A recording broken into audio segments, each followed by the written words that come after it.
I think it's everywhere, even here. Yeah, Yeah, yeah, but we are even here, here. but even here they took that, and the Yes. thunderstorm Yeah, is going on. I think it's about to rain or somewhere because I'm hearing the sound of lightning and thundering and stuff somewhere. Yeah, Okay. it's dark Anyway, outside. Very, very dark. Where I am. it's very dark. Wow. Okay.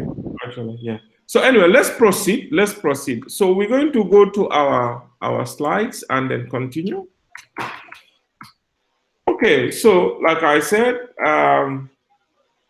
the main lady in this case is one Aissatou Cisse, who of course has spent more than 17 years of her life empowering women. Empowering women with what? Nothing, I can say, because we consider waste to be nothing. It's not nothing. Waste is definitely nothing. Okay, so nobody wants to keep waste in his or her compound. Do we? No, we always want to throw waste. So waste is nothing. So she has empowered women, because according to the video, more than 3,000 women from nothing.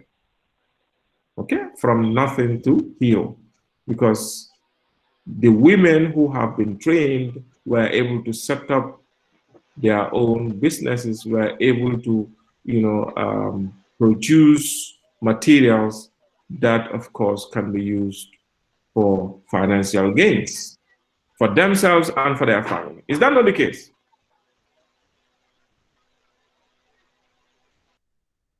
Hello? Yes, that is the case, sir.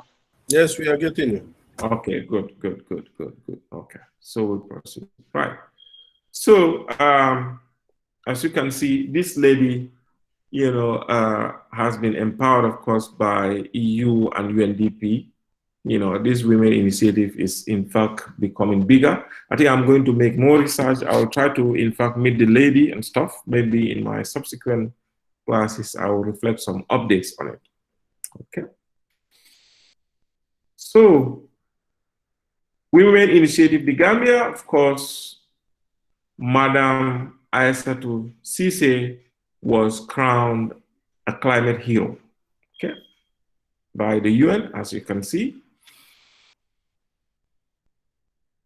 So she trained women not only on how to recycle waste, but he trains them on business development services, that's BDS, and of course, how to set up not only how to be able to make purses, bags, or jewelry or shoes, but also how to create their own businesses, how to register their own businesses, how to keep books, their book of accounts and stuff like that. Okay, so it was a whole comprehensive project. So these were some of the things that we have already discussed actually. So what interests me most is Aissatou's final words, which we should all take note of. Her final words were, um, if we don't have a better climate, we cannot live in a better condition. And if we cannot live in a better condition, we cannot work hard. And if we don't work hard, there will be no development. This is true. We are able to work hard, we are able to go to school, we are able to do X, Y, Z because we live in a good environment, because we live in a good climate. If we don't live in a good climate, we won't have better health. If we don't have better health, of course, we cannot work. And if we don't work, we're going to suffer because we will not be able to, how to call it, provide for ourselves even food. Okay? So it's really, really important to live in a wonderful climate. Okay, so I'm going to give you a practical assignment. Actually, it's not something that needs to be submitted, but I want you to do it, please. It's not something that will be done now. It's from now against September, October. That's during the rainy season. Okay, are you with me, class? Can you see my presentation?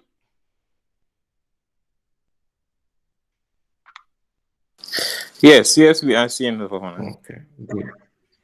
Yeah, yes. So I am challenging each and every one of you to plant at least 10 trees this rainy season. At least 10 trees. For those of you who are maybe Serekunda picking or Brucey B picking, and you don't even have space to, I'm sure you will have some friends, okay? You will have some friends maybe who live in, Southern Combo or Northern Combo or whatever.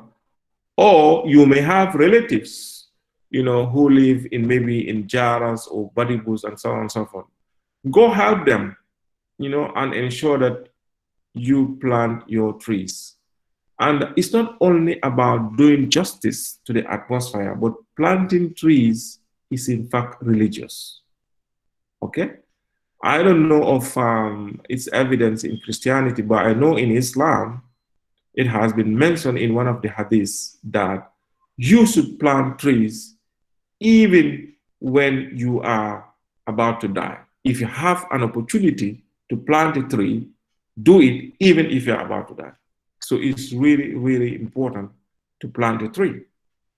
So if you plant a tree, you are not only doing justice to the environment, you are not only helping humans, but in fact, you are going to be blessed by your creator. Yeah. So let's try to do that. Let's try to enlighten at least 10 people about the dangers of using charcoal as opposed to cooking gas. And do we know that gas is cheaper than charcoal? Do we know this? Do we know that gas is cheaper than charcoal?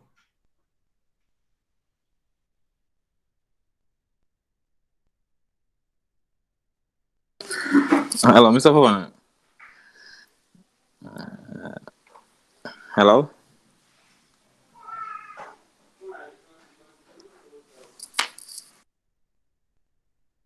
Yes, Karamo, yes. Yes, go ahead, Karamo. Yes, what I want to say is like gas may be cheaper than charcoal, but like the harm that gas does, that is the reason why many try to avoid using gas. Because you can see in the environment we live, gas definitely, the harm that it does, it costs a lot. And it takes a person from where you are to zero. Okay, well, yes, that is true. But those accidents are not usually that common. They're not that common, and mostly it's caused by lack of precautions. Because what most people do is they don't keep gas in their house. No way, you cannot keep gas bottle in your house. So what they do is they find a place outside of their house and just do a little box, metallic box that they will keep the gas there and lock it. Okay, and then they try to drill a hole to wherever they're going to do their check and connect it there. So if you do that, in case there is any incident, it does not affect you, because if it explodes, it will explode outside, and even if it leaks, also it leaks outside. So it does not have any bad effect. Okay, if you like, but definitely that's a disadvantage, But in Senegal, for example, almost everybody is using gas. In Senegal, especially in Dakar, most people are using gas. So I think we should think of changing from charcoal to gas, and then try to take precautions. I think that's the most important. Okay? So you enlighten at least 10 people about the dangers of using charcoal as opposed to gas and bushfires. Bushfires usually immediately after rainy season, even when the grass, the trees and grasses, even when they are green, they will start lighting bushfires, and it's so bad. Okay, so you encourage at least 10 people to stop dumping on the roads, public littering law, and of course educate them that we have a law in the Gambia that is against that. Please, let's do at least one of them. We're going to do justice to ourselves and to our country. The problem with Gambians is, so long as things don't affect you directly, people don't care. They will say, if I talk to them, nobody will listen to them. You just talk to them. If you talk to them, if they accept it, that's fine. If they don't accept it, you still get your blessings. Is that clear, everybody?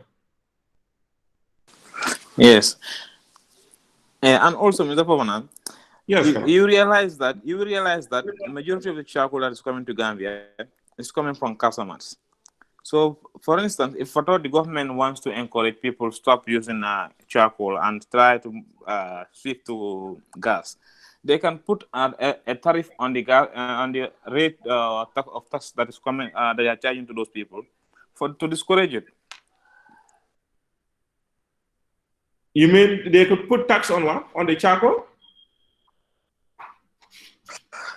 Those people that are bringing the charcoal in, because majority of the charcoal that is consumed here is from Senegal customers. You think so? You think so? There are, now I don't know when was the last time you traveled on this this southern road. When you take this road from Fonyi, in fact, even from around Kafuta, from around Kafuta up to Kia, charcoal is all over the place. Because now there are no special trees that are used for charcoal. Any tree can be used for charcoal. Even within Kobo, like when I'm taking my school, that is true, yeah. On a daily basis, there's a place that we usually go by. That's just in Salagi. I will at least pass by 2 places where they will do this food charcoal. In fact, 2 days ago, my driver bought a bag of charcoal from there. And that's just in Salagi here, in Sukuta Salagi. So, I mean, now it's not about customers. I know there are a lot of charcoal that comes from customers, but lots come from, within us here in the Gambia. So let's enlighten them. It's not going to be easy. You cannot ask them and then they'll stop it overnight. But let them know the dangers of it. Let them know the dangers of it. Okay? So if you do any of the above, please try to share your evidence with the group. At any time, you are able to do. But I just want to encourage you to be, good ambassadors of our environment. To be honest, if we destroy our environment, we are not only going to destroy ourselves, but we are going to destroy generations that will come after us. Okay? We are going to destroy generations that will come after us. I don't know whether any of you observe this. If you live in Combo, you travel to go to Banjul. And if you are somebody who is sensitive to heat, you will not want to stay even an hour there. Because Banjul is definitely very, very warm. Yes, Mr. Fonda, I think that is true. Yeah, Banjul is very warm. And that's the truth. Yes. There are few trees in Banjul, and because of all these activities in Banjul, the ports, vehicles everywhere, the place is highly, highly, highly polluted. Okay, so at least if there are lots of trees, it can absorb all those carbon that is being emitted. You go to other countries, their cities are not like that. You go to, for example, in London. Anywhere you go to, you have a park. There will be a park where there will be trees, and people can do their recreational activities and stuff like that. Okay, so unfortunately, we don't have those. So it is our responsibility as Gambians, as young Gambians, to enlighten others. There are lots of people who don't. All these things you're learning, or all these things that you have opportunity to know, there are lots of people who don't know them. You talk about charcoal, somebody will tell you, but what is wrong with charcoal? What's wrong with charcoal? They'll tell you we've been using charcoal for a long time. But what they fail to understand is you cannot produce charcoal like that. You must kill a tree to produce a charcoal. And sometimes these are trees that have lived for more than 50 years. And once they get rid of them, they will not replace them. You see, it's just crazy. We need to do something. We definitely need to do something as Gambians. Okay, so that's the assignment. Like I said, it's not something that will be graded, and stuff like that. But if you do it, it will be good. And to encourage others to do it, if you have any evidence, maybe if you call, let's say, a gathering in your area, and talk to them about, you cannot impose on them. Just tell them their advantages and their disadvantages, and you leave them with their with their mind, or with their how to call it, IQ, to try to analyze and conclude by themselves. Okay, right. So that's about the assignment. I think we're going to move on.